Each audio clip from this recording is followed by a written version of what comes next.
I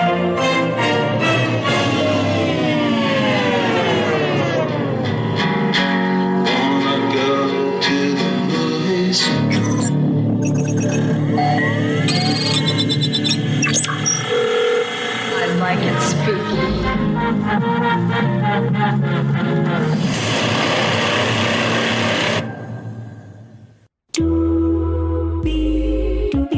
Hey everybody, it's September and that means it's time for Halloween, right? It's always time for Halloween. Well, I know, but it's getting to be spooky season and Tubi is coming full blast with the Halloween films.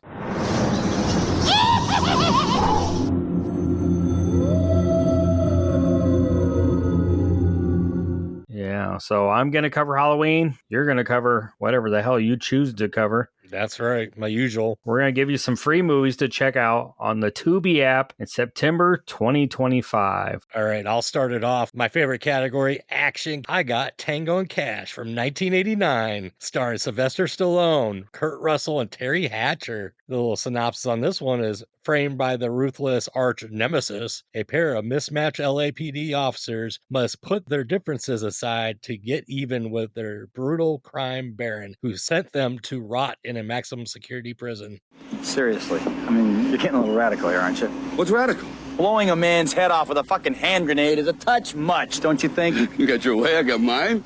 I have not watched this movie for a long time, but I just remember loving it so much. Maybe that's why I have it, because I don't want to get disappointed. Yeah, I don't know if I've seen that in a super long time, maybe about the time it came out. My first film this month from the horror selection is Jennifer's Body. I need you frightened.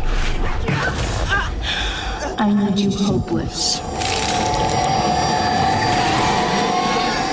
Released in 2009, after being possessed in a bizarre ritual, a popular high school girl turns into a flesh-eating demon, targeting her male classmates, while her bookish best friend tries to stop her. Equal parts horror and dark satire, it's since become a cult classic for its feminist edge. I've never seen Jennifer's Body. I know of Jennifer's Body because, I mean, who doesn't that loves horror films, but I've never sat down and watched it, so it's definitely one I want to check out this month. I have. It's just been a while, but I remember liking it and then remembering people just hating on it when it first came out. It was weird because it's a good movie. Yeah, who knows? What you got next? From the comedy category, The Truman Show from 1998, starring Jim Carrey, Ed Harris, and Laura Linney. A little synopsis on this one is, an insurance salesman begins to suspect that his whole life is actually some sort of reality TV show. I think this is one of Jim Carrey's better movies where he's not being comedic so much. I think we've talked about it a lot. My favorite Jim Carrey movies are the ones where he's not being comedic. I guess I wouldn't consider it a comedy, but Man on the Moon is my favorite. It's about the life of a comic, but it's an autobiographical film. It's about Andy Kaufman's life, and I love that film. I always like when people that are in a certain genre go outside of that genre and do well. Except when it's Nicolas Cage, because he goes everywhere. I said, put the bunny back in the box. What genre is he? I have no fucking clue. Is there a weirdo genre? It's just a Cage genre. My next film from 2019, and I like this one because Finley enjoys this one and it scared the poop out of her. Annabelle Comes Home. When the Warrens bring home the notorious Annabelle doll, their daughter Judy and her babysitter unwittingly unleash a wave of supernatural terror from the artifact room. And of course, this is from the Conjuring universe. I'm not a huge fan of the Conjuring universe. They're pretty much jump scares, but that doll, you gotta watch out for that damn thing. That's actually my favorite Annabelle movie too, only because you get the history of some of the other items in the house. Yeah. What you got next?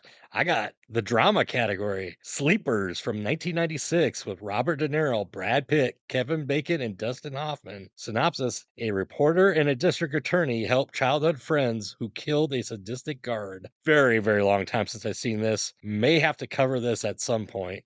I'm down. I'm down to cover anything. You know that. What do you got? My next one is, and I don't know if I've seen this one. It sounds familiar. It's from 2010. So it's that kind of weird era in horror films where there's slashers, but they weren't maybe the best, or they were trying to reboot the slasher genre. My Soul to Take. You know this one? I've seen it. Is this the one where the kid does like some weird bird thing in class? Oh, I have no idea. I'll give you the synopsis. In a town haunted by the notorious Rivertown Ripper, several teens realize they share a birthday and may all be targets in the killer's new spree. So I know I've seen this, but yeah, is it where he does some weird thing? Yeah, it's a Wes Craven movie, I believe. Yeah, so, but that weird era, so they're trying to reboot that whole, slasher genre. And I don't know, something we're checking out probably. Well, speaking of weird things, I mean, should we go to our podcast network? They're definitely a bunch of weirdos.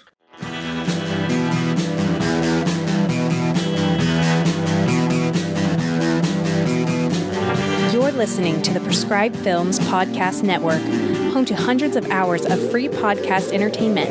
The shows on this network all have a common goal, providing you with the best discussions about movies and other forms of entertainment media. The PFPN hopes to fill your earholes with audio joy.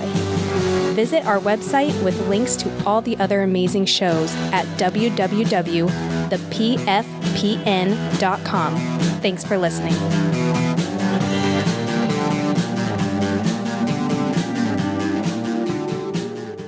So now we've heard from our podcast network. What do you got? What's last, Rod? Well, my last one's from the thriller category, and it's kind of a hidden gem. It's Devil in a Blue Dress from 1995, starring Denzel Washington, Tom Sizemore, and Jennifer Beals. A synopsis on this one is a black war hero is hired to find a mysterious woman and gets mixed up in a murderous political scandal in 1948 Los Angeles. I've seen it once, but I don't remember anything of it. I was going to say, I don't know if I've ever seen that one before. Yeah, I'm usually down for anything with Denzel. I haven't really seen anything I didn't like. It's weird. There's several films that usually we look at these lists and we can remember if we've seen it, tell parts of the movie. This month is really odd because I'm finding a lot of stuff even on my short list. I had like 15 films I just kind of printed out and did synopsis for that I haven't seen. I mean, Ma's on my list. I've not seen that. Hide and Seek from 2005. I've not seen. The film I'm going to share last, though, is one I've seen and we covered on the I Like It Spooky Horror podcast. It's from 2007. It's called Dead Silence. Ah, nice. Love this one. Yeah, a widower returns to his eerie hometown to investigate his wife's death, only to come face to face with the vengeful ghosts of a silent ventriloquist and her deadly dolls. Beware the stare of Mary Shaw.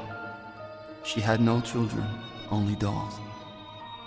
And if you see her in your dreams, be sure you never, ever scream. James Wan film. But yeah, a lot of stuff this month. I mean, I had House on Haunted Hill, the remake, which we covered the original. And most people don't like the remake, but Clint and I both actually enjoy the remake. I love the remake. It's beautiful. Yeah, just a lot of stuff on Tubi this month. And you can go check out their site. I mean, if you love horror, you're going to march through about 200 plus films and stumble upon something you like. Keep checking out Tubi. I mean, the price of streaming is going up by the damn day. So we need to support Tubi and it's free stuff. Yeah, Tubi will never do you wrong. No. Can't Do You Wrong? Is that a song? Is that a movie?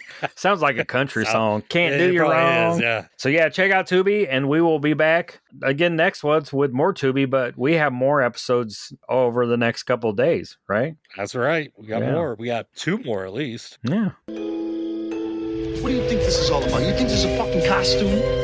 This is a way of life.